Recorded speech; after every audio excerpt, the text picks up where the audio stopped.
लेकिन देश में बार बार चुनाव होते रहे, बार बार चुनाव होते रहे, ऐसा नहीं है। आप देखिए हर साल कहीं ना कहीं चुनाव हो रहता है, हर साल कहीं ना कहीं ये व्यवस्था हो रही होती है कि चुनाव है, वहाँ की तैयारी हो, वहाँ की डेट्स अनाउंस होती हैं, फिर मतदाता जो हैं वोट करते हैं। ये देखिए देश में विधानसभा चुनाव आपके सामने 5 सालों का आंकड़ा रखने जा रहे हैं। 2018 में कहाँ चुनाव हुए?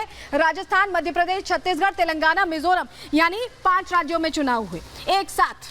वहीं 2019 में कहाँ चुनाव हुए? 2 राज्यों में हुए, हरियाणा और महाराष्ट्र में चुनाव हुए, यहाँ पर एक साथ हुए। उसके बाद 2020 में दिल्ली और बिहार में हुए। सोचिए हर साल कहीं ना कहीं चुनाव हो रहा होता है। 2021 में असम में हुआ, पश्चिम बंगाल में, पुडुचेरी में, तमिलनाडु में, इन 4 प्रदेशों में चुनाव हुए। इसके बाद आपके सामने 2022 की तस्वीर रख रहे हैं। देखिए हिमाचल, उत्तराखंड, पंजाब, गुजरात, यूपी, गोवा, इसके अलावा मणिपुर, यहाँ पर चुनाव हुए। 2023 में कहाँ होने? नागालैंड, मेघालय, त्रिपुरा, कर्नाटक, ये तमाम जगह। अगर सोचिए एक साथ ये चुनाव हो जाते तो ये जो संसाधनों का वेस्टेज है या बार बार चुनाव होने की बात है वो स्थिति नहीं आती, उससे थोड़ी बेहतरी आ जाती। लेकिन आचार संहिता जब बार बार लगती है तो कई काम रुक जाते हैं, कई चीजें रोक दी जाती हैं और कई चीजें सीमाओं में बंध जाती हैं। लेकिन अगर एक बार चुनाव होगा, एक साथ चुनाव होगा, तो आचार संहिता की कोई टेंशन नहीं है। देश में 5 साल में अब तक 10 बार से ज्यादा चुनाव हो चुके हैं। अभी हमने आपको आंकड़े दिखाए, बताया कि कैसे कैसे हर साल हो रहे हैं। औसतन हर साल में 2 बार विधानसभा चुनाव होते ही होते हैं, उससे ज्यादा भी होते हैं। हर चुनाव में 45 से 60 दिन की आचार संहिता लागू हो जाती है। उस दौरान कड़े नियम होते हैं। लोकसभा चुनाव में 60 से 75 दिन की आचार संहिता लागू होती है। देश में करीब 600 दिन आचार संहिता लागू हो जाती है, आप समझिए।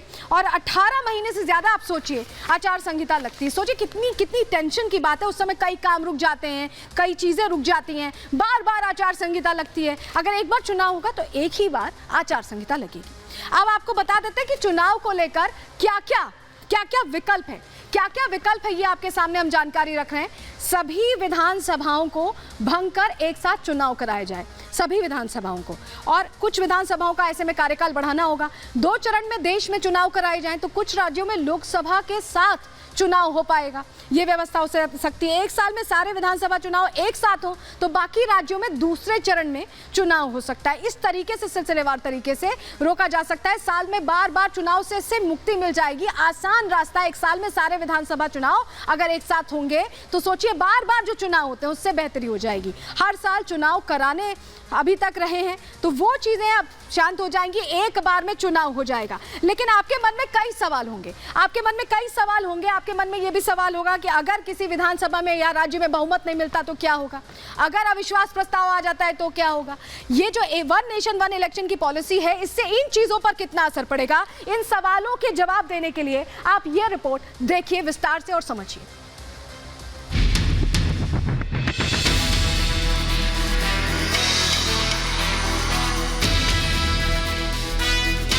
आउटराइट ये कह देना कि एक देश एक चुनाव के हम पक्ष में नहीं हैं। अरे चर्चा तो करो भाई, आपके विचार होंगे। अभी तो कमेटी रचा है, इतना घबराने का क्या जरूरत है। 2018 से एक देश एक चुनाव की जो बात मोदी करते आ रहे थे, हो सकता है वो 18 से 22 सितंबर के बीच बिल की शक्ल लेकर संसद के पटल पर पहुंच जाए। इसे लेकर कवायद शुरू हो चुकी है, कमेटी बन चुकी है। अभी तो कमेटी रचाया गया है। कमेटी रचाने के बाद इसका कमेटी का रिपोर्ट आएगा, कमेटी का रिपोर्ट पब्लिक डोमेन में चर्चा होगा। इतना घबराने का क्या जरूरत है। लेकिन मोदी सरकार की इस कोशिश को लेकर ढेरों सवाल हैं। लोग जानना चाहते हैं कि एक देश एक चुनाव का फॉर्मूला क्या होगा, कैसे इस बड़ी चुनौती को अमली जामा पहनाया जाएगा। अंदर की खबर में हर सवाल का जवाब आपको देने जा रहे हैं। कैसे होगा एक साथ चुनाव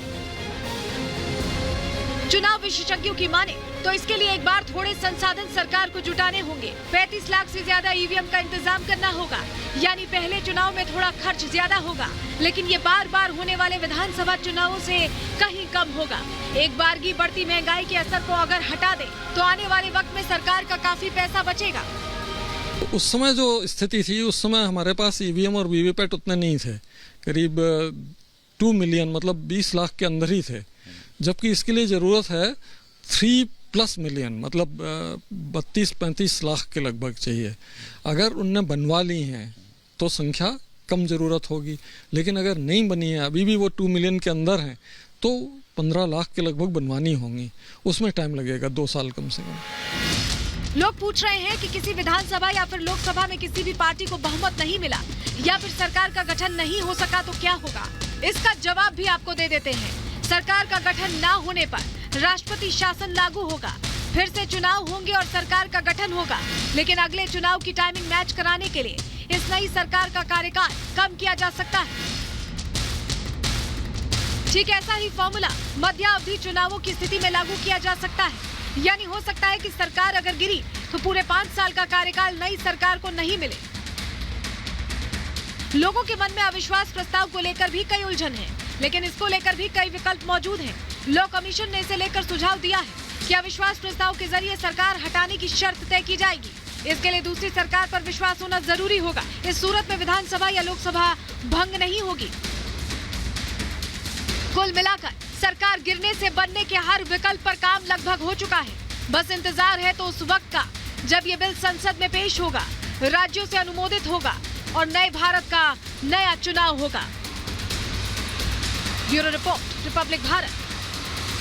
तो सरकार ने कमेटी का गठन कर दिया और आगे क्या होगा इस पर सबकी निगाहें टिकी हुई हैं। विशेष सत्र में उससे जुड़ी खबर आपको आगे दिखाएंगे।